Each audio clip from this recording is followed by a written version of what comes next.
എല്ലാ പ്രേക്ഷകർക്കും ലാലേട്ടൻ അപ്ഡേറ്റ്സിന്റെ പുതിയൊരു വീഡിയോയിലേക്ക് സ്വാഗതം.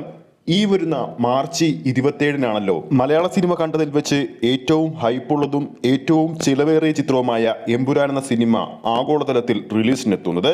കൃത്യമായി പറഞ്ഞാൽ 42 ദിവസങ്ങൾ മാത്രമാണ് ആ ഒരു ചിത്രത്തിന്റെ റിലീസിനുള്ളത്.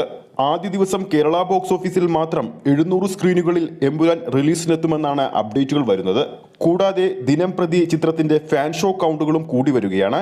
അപ്പോൾ ഈ ഒരു വീഡിയോയിലൂടെ നമ്മുടെ പ്രേക്ഷകരിലേക്ക് എത്തിക്കുന്നത് ചിത്രത്തിന്റെ ഫാൻ ഷോ ടൈം എപ്പോഴെന്നാണ്. അതിനെക്കുറിച്ചൊരു അപ്ഡേറ്റ് നമുക്കിപ്പോൾ ലഭിച്ചിരിക്കുകയാണ്. ആ ഒരു അപ്ഡേറ്റിലേക്ക് പോകുന്നതിന് മുമ്പ് ഏറ്റവും പുതിയ ലാലേട്ടൻ അപ്ഡേറ്റ്സുകൾ ഉടൻ തന്നെ അറിയാൻ വേണ്ടി നമ്മുടെ ചാനൽ ഇപ്പോൾ തന്നെ ഒന്ന് സബ്സ്ക്രൈബ് ചെയ്ത് സപ്പോർട്ട് ചെയ്യേണ്ടതാണ്. പൃഥ്വിരാജ് സുകുമാരന്റെ സംവിധാനത്തിൽ മുരളി ഗോപി തിരക്കഥ എഴുതി ലൂസിഫറിന്റെ രണ്ടാം ഭാഗമായ എമ്പുരാൻ മലയാളം, തമിഴ്, തെലുങ്കു, കന്നഡ, ഹിന്ദി ഭാഷകളിൽ റിലീസിനൊരുങ്ങുകയാണ്. ചിത്രത്തിന്റെ ഏറ്റവും പുതിയ അപ്ഡേറ്റുകൾ പ്രകാരം ചിത്രത്തിന്റെ ഫാൻ ഷോ മാർച്ച് 27-ാം തീയതി രാവിലെ 6 മണി മുതൽ ആരംഭിക്കുമെന്നാണ് ഏറ്റവും പുതിയ റിപ്പോർട്ടുകൾ പുറത്തുവരുന്നത്. എന്നാൽ ഇത് കൺഫേം ചെയ്തിട്ടില്ല. എന്നാൽ പോലും ഏകദേശ ധാരണയിൽ ചിത്രത്തിന്റെ അണിയറ പ്രവർത്തകർ എത്തിയെന്നാണ് റിപ്പോർട്ടുകൾ പുറത്തുവരുന്നത്.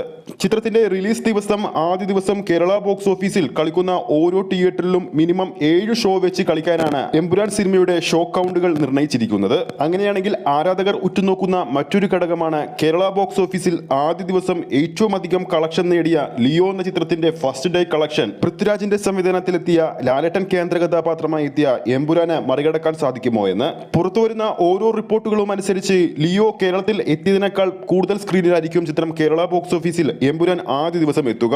എന്തായാലും ആശീർവാദ് സിനിമാസിന്റെ ബാനറിൽ ആന്റണി പെരുമ്പാവൂർ നിർമ്മിക്കുന്ന ഈ ഒരു ചിത്രത്തിന്റെ കൂടുതൽ അപ്ഡേറ്റുകൾ വരും മണിക്കൂറിൽ വരുന്നതായിരിക്കും. കാത്തിരിക്കാം ആ ഒരു അപ്ഡേറ്റുകൾക്ക് വേണ്ടി. വീഡിയോ ഇഷ്ടപ്പെട്ടെങ്കിൽ വീഡിയോ ലൈക്ക് ചെയ്യാനും ചാനൽ സബ്സ്ക്രൈബ് ചെയ്യുന്ന കാര്യം വീണ്ടും ഓർമ്മിപ്പിക്കുകയാണ്. അടുത്തൊരു ലാലേട്ടൻ അപ്ഡേറ്റുമായി നമുക്ക് വീണ്ടും കാണാം.